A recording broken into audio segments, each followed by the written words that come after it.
Assalamu alaikum. I hope all of you are doing well. The topic of today's lecture is related to our previous topics, which we discussed in details, in which we talked about the economic growth in Pakistan. This is the third part of that lecture, which I'm going to continue. Before we discussed the different milestones achieved by Pakistan during its formative phase and then in the middle years. Today we are going to discuss the economic and economic development, economic progress which occurred in Pakistan after 1997 till 2013. So we are going to cover two political tenures, two regimes or two governments in which we are going to analyze what were the drivers behind the political and economic development of Pakistan and how it was carried out by the different politicians. So, moving on, as we all know that we first discussed the period of 1947 to 1958 and how Pakistan progressed through it, how Pakistan survived that period. Secondly, we discussed about Ayub Khan's tenure, which was from 1958 to 1968, and it was said to be the decade of development, as it was discussed in detail that Pakistan progressed massively during this time. Pakistan's GDP grew higher than ever before, and this decade is still known to be the decade of development. Then we talked about Bhutto's tenure, which was from 1971 to 1977. Bhutto was very much inclined towards communism, and he was very much inspired by the ideology of nationalizing everything and putting everything under the central control. And but unfortunately, there were a lot of international events that somewhat clashed by his domestic policies or somewhat clashed with his uh, economic policies, which he uh, which he made which he made for the progress of Pakistan's economy. These are tagged to be, or these are often remembered by different economists as the bad luck years. Then we discussed in detail Zia's tenure, which was the second military government uh, that was headed by General Ziaul Haq, and it's a decade-long period, 1977 to 1988. We first discussed that during this period, the inflow of military and economic aid was very big, and that was the reason why the economic growth and development during this time is said to be borrowed from, or it's said to be induced by that foreign aid that was flowing from the US mainly to the state of Pakistan. Uh, the fifth area which we discussed was said to be the era of structural adjustment, and it was from 1988 onwards, 1988 to 1997, which it was discussed in that particular decade, not exactly decade, uh, particular those particular years. And these years, we discussed that there were on the whole, there were four governments. Two of them were of Mia Muhammad Nawaz Sharif, and two of them belonged to Benazir Bhutto, who was the PPP leader. But unfortunately, all four civilian governments did not complete their tenure, and most of the time, the country was led by the standing governments that took a lot of decisions which were not helpful for the economic growth and development inside Pakistan. This era is said to be the era of structural adjustment. I discussed in that part of my second lecture, which is related to this particular topic, that IMF and World Bank was deciding the major policies, major issues related to Pakistan's economy, their interference with the decision making was huge, so much so that during some time Pakistan did not even have a finance minister because everything was being dictated from Washington. So today we are going to continue discussing how Pakistan progressed through different political regimes or through different uh, mm, political leaders. So, moving on, let's continue. Before moving on, I want to discuss that factual data which we discussed in the previous lecture, in which the comparison between the GDP, agriculture, manufacturing, commodity producing sector, and services sector is given from 1960s to 1997. As you all know that, as you all can see, that this data was published by the government of Pakistan under the Pakistan Economic Survey, which was published in 1997. Uh, mm, it is very much evident from this data which is provided that the growth rate in Pakistan's main areas kept on fluctuating.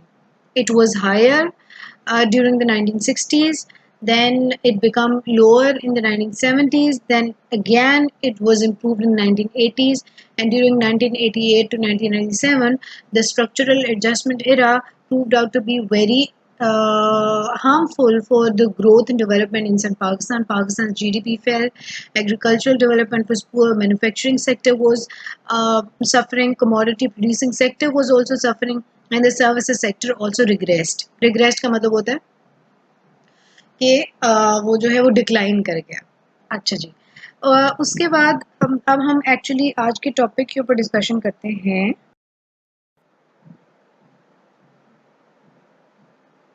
उसने आपकी economy को बहुत ज़्यादा बुरी तरह जो है वो हिट किया. अच्छा, अब कहा ही जाता है कि ज़िया के टाइम को इस टाइम को मुशर्रफ के टाइम को कंपेयर बहुत ज़्यादा इसलिए किया जाता है क्योंकि आप जो है as a front line state और front line ally of US fight फाइट कर रहे थे उनकी वॉर अफगानिस्तान के अंदर. उसकी वजह से आपके पास बहुत ज़्यादा इकोनॉमिक असिस्टेंस थी in the terms of foreign add. तो इस तरह को फॉरेन असिस्टेंस के इनफ्लो से भी मार्क किया जाता है. कहते हैं कि आपके पास बाहर से बहुत ज़्यादा इमदाद आ रही थी, तो कहा ही जाता है कि ऑटोमेटिकली आपकी इकोनॉमी जो है उसको बेहतर होना था. इसके अंदर बहुत ज़्यादा पॉलिटिकल क्राइसिस थे. लाल मस्जिद क्राइसिस था, भुक्ति डेरा भुक्ति के अंदर जो हुआ वो वाला क्राइसिस था. There were a lot of political policies that were very. फिर ड्रोन स्ट्राइक्स वाला इशू था सारा, that were not very much favoured by the general message. फिर ये है कि आप जो जो टेररिस्ट आउटफिट्स हैं उनको आप बहुत अरसा तक जो है ट्रेन करते रहे, सपोर्ट करते रहे और जिहाद के कल्चर को प्रमोट करते रहे. वो जो चीज़ है वो यहाँ आके बिल्कुल चेंज हो गई और बहुत सारे लोगों का जो है इसके ऊपर बहुत ज़्यादा कंफ्यूजन था माशरे में. ठीक है, moving on. Some analysts support Musharraf for his liberal policies and some criticize for his flawed and short-sighted economic policies. Musharraf's economic growth was quick, like previous dictators, like previous military leaders. The average rate of GDP growth during this era was 5.3%. ठीक है. Musharraf's liberal economic policies attracted many international investors to invest in Pakistan. His policies re-established the investors' confidence in Pakistan's economy and foreign direct investment increased to incredible levels. This investment showed a fair growth in different sectors of Pakistan's economy. Musharraf's policy of import-led growth created economic bubble in Pakistan's economy. The massive inflow of imports in telecommunication sector and auto sector put strain on the supply side of the economy. As the supply of electricity was not increased, and there was this energy crisis which was onset during this time, the provision of electricity to remote areas also uh, intensified the crisis as supply was fixed and consumers increased many times.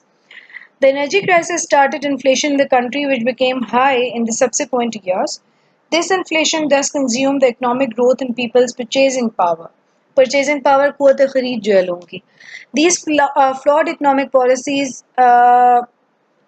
Badly Busted the economic bubble, मतलब एक वो जो एक आप ख्वाब देख रहे थे कि आपका इकोनॉमी जो है बेहतर हो जाएगी ड्यूरिंग दिस मिलिट्री रेजिम, वो बहुत बुरी तरह से जो है शैटर हुआ लोगों का, and it started to deteriorate the economy soon after its implementation.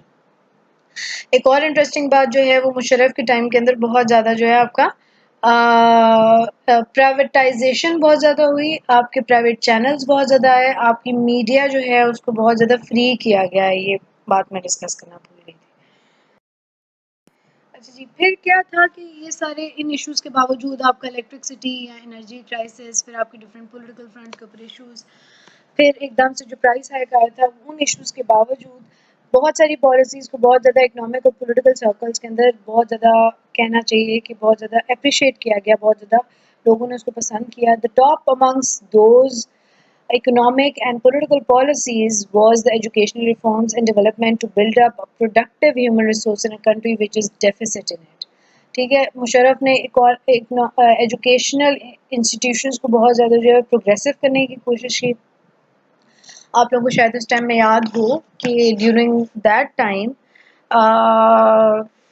बहुत सारे जो आपके उर्दू मीडियम स्कूल्स भी हैं उनके टीचर्स को अब्रॉड ट्रेनिंग के लिए भेजा गया। बहुत ज़्यादा जो है वो यूरोपियन स्टेट्स की तरफ से बहुत ज़्यादा एड आया। आपके करिकुलम को बहुत ज़्यादा चेंज किया गया, उसको मॉडर्नाइज किया गया। So many public and private sector universities were establish also during this time. फिर सबसे बड़ी जो अचीवमेंट थी इनकी वो थी एक ऑटोनॉमस बॉडी इन्होंने बना दी जिसको आप कहते हैं हायर एजुकेशन कमीशन, HEC। ये मुशर्रफ के टाइम में बना। This policy improve the literacy rate in Pakistan. दूसरी जो चीज़ थी secondly, the boost in industrial sector also lowered the unemployment level to a certain extent and increased in the exports. The establishment of different industrial and tax-free zones were also aimed at boosting the manufacturing sector. Infrastructure was also given much importance and many roads were constructed for the better transport facilities. The poverty also dropped according to some surveys, but this claim was challenged by some organizations. Industrial sector को उन्होंने बहुत ज़्यादा support किया। फिर ये कि different जो industries बनी लोकल लेवल के ऊपर इन्होंने लोगों को बहुत ज़्यादा सपोर्ट किया। टैक्स फ्री जोन्स बनाए जिससे जो है वो गुर्बत के अंदर एक मैसिव ड्रॉप देखने को मिला अकॉर्डिंग टू वेरियस सर्वेज। फिर ये कि फॉरेन रिजर्व्स एक बहुत इंपॉर्टेंट चीज़ है। फॉरेन रिजर्व्स पहले होते क्या हैं उससे पहले मैं ये डिस्कस करी थी। Foreign reserves are the assets held on reserve by a central bank in foreign currencies. The bank is responsible for holding foreign reserves in Pakistan is the State Bank of Pakistan. मतलब ये कि foreign currency आपका कोई major bank जैसे state bank of Pakistan है वो अपने पास reserve रखे, ठीक है। तो ये जो है वो जो फॉरेन रिजर्व थे वो पॉजिटिव ट्रेंड की तरफ आने लग गया उनके अंदर, विच इम्प्रूव पाकिस्तान इंटरनेशनल स्टैंडिंग, कि आपके पास बहुत ज़्यादा जो वो एक्स्ट्रा डॉलर्स पड़े हुए थे विच इम्प्रूव पाकिस्तान स्टैंडिंग। और उससे फॉरेन रिजर्व रखने का मकसद ये होता है, ये फॉरेन रिजर्व अगर किसी के जो है वो पॉजिटिव ट्रेंड शो करें तो उसका मतलब ये होता है कि स्टेट जो है या कंट्री जिसके अंदर भी फॉरेन रिजर्व्स एक्स्ट्रा पड़े हुए हैं या पॉजिटिव ट्रेंड है वो स्टेट जो बैंकरप्सी की तरफ नहीं जा रहा। They have got enough money to feed their population, to pay the salaries of their government employees and to deal with their internal issues. अच्छा, फिर एक और जो इकोनॉमिक फ्रंट के ऊपर चीज़ थी वो ये था कि stock market also touch new Heights of 1300 points from 700 points. पिछली जो गवर्नमेंट में थी वो बहुत ज़्यादा लो पे जा रही थी। जब मुशर्रफ ने टेक ओवर किया तो it was around 700 points and it boosted to 1300 points. For stocks 1 point. अच्छा, अब स्टॉक मार्केट क्या होती है? स्टॉक एक्सचेंज की आपने बात सुनी होगी, स्टॉक मार्केट या स्टॉक पॉइंट्स की बात सुनी होगी, तो ये क्या होता है? स्टॉक्स के अंदर जो है 1 point equals $1। So when you hear that a stock has lost or gained x numbers of point, it is the same as saying that the stock has lost or gained x number of dollars। मतलब ये आसान उर्दू ज़ुबान में कि अगर आप किसी से सुनते हैं कि स्टॉक्स जो हैं, स्टॉक का मतलब ये है कि स्टॉक का $1.1 के बराबर है, ठीक है जी। जब आप सुनते हैं कि स्टॉक जो है वो स्टॉक पॉइंट्स गिर रहे हैं या बढ़ रहे हैं तो उसका मतलब ये होता है कि स्टॉक पॉइंट्स डॉलर्स जो हैं वो आपके स्टेट के पास कम हो रहे हैं, ज़्यादा हो रहे हैं। The points refer only to dollar amount that has changed, not to the percentage कि डॉलर की कीमत बढ़ रही है गिर रही है, स्टॉक पॉइंट्स का ये मतलब है, ठीक है जी। परसेंटेज नहीं कि कितने परसेंट है, ये एग्जैक्टली नंबर्स में बात है, थोड़ी सी टेक्निकल है, but if you got any further confusion I will try to explain it more to somebody who ask the question. अच्छा जी। तो क्लैरिटी है कि the policies of this era showed positive results and negative as well and no one can declare it an absolute success or failure. तो कहा यह जाता है कि जो मुशर्रफ वाला टेन्योर था, ये जो पॉलिटिकल डिक्टेटरशिप, सॉरी, ये जो टाइम था डिक्टेटरशिप का, इसको मिक्स रिव्यूज मिलते हैं इकोनॉमिस्ट की तरफ से भी, डिफरेंट स्कॉलर्स की तरफ से भी। वो ये कहते हैं कि मिक्सचर था। मिक्सचर इस तरह से था कि बहुत सारी ऐसी पॉलिसीज थी जो बहुत ज़्यादा अच्छी थी, जैसे HEC, जैसे आपका इंडस्ट्रियल सेक्टर को बूस्ट करना, जैसे फॉरेन रिजर्व्स को जो है वो पॉजिटिव ट्रेंड की तरफ जाना, स्टॉक मार्केट का स्टॉक पॉइंट्स का इंक्रीज करना। But there were a lot of policies which backlashed, and this period is said to be a neutral phase in Pakistan's journey of economic growth and development, क्योंकि इसके अंदर जो है एक mix, या कहना चाहिए कि बैलेंस शीट जो थी वो बिल्कुल एक न्यूट्रल लेवल के ऊपर आके रुकी हुई थी। यहाँ तक अगर आपके कोई क्वेश्चंस हैं, कोई क्वेरीज हैं, कोई बात समझनी है, तो you are more than welcome to ask. Please share somebody's email address, or so that I can forward you all the readings or the reading material which is related to our lectures. Thank you very much.